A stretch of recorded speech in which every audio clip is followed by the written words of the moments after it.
I was raised in Houston, Texas, and my grandfather had a farm in East Texas, a small town called Big Sandy. And I would always go back and forth for holidays, visit with my grandfather, where he had horses and cows, and he basically also worked with wood. So he would build furniture out of deer antlers that he would found while he was hunting. He would take wood that he found that had fallen and basically just carve and build furniture and little chairs and little tables. So a lot of that was an inspiration for me as a kid growing up. So growing up in Houston, or Texas in general, we don't really travel much. Most people in Texas stay put, especially with my family. I actually started traveling in my 30s. I took my first trip overseas with my wife's family. She's originally from southern Germany. So my in-laws took me out and showed me around some of the areas in southern Germany, France, Basel area of Switzerland.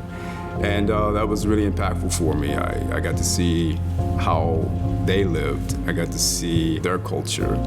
And it was different from Houston. It was different from Texas. It was something I only read about in books. Books only take it so far. And once I got to feel that community, that culture of people, I basically was able to, it just opened my mind. You can only take so much from a book. Once you experience it, it does something, it moves you. That's what it did for me. It really inspired my work to move in that direction.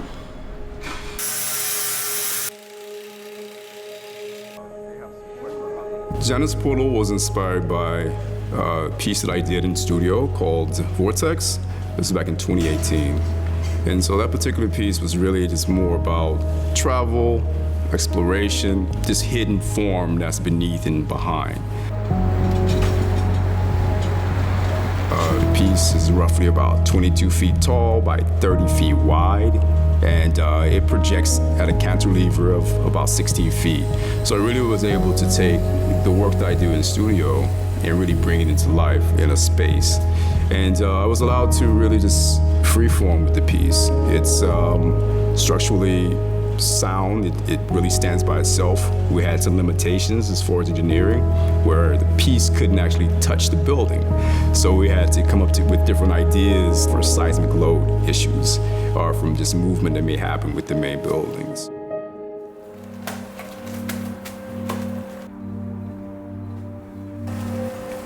The panels were done in studio again. I have a space that's a dry space, and I have a space that's no AC or anything like that. So I actually mix up the concrete in studio. I hand mix it. I have a fabricated piece of machinery that allowed me to flatten out the concrete and give texture to the concrete with my hands that really leave this look of both hand and machines being involved. But overall, it's my hands are in it.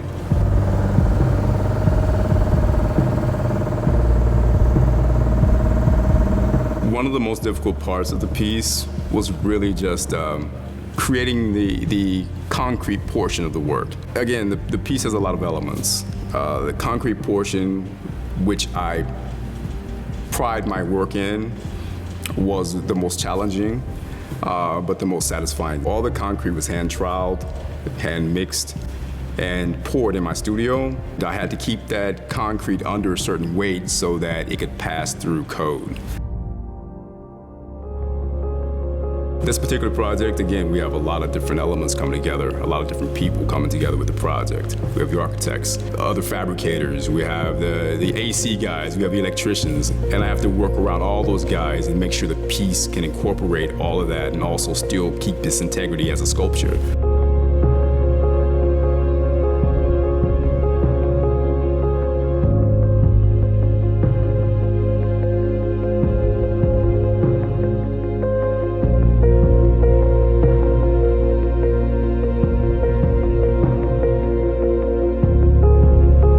Overall, I felt like I feel comfortable and excited and happy with it. It was definitely the most challenging.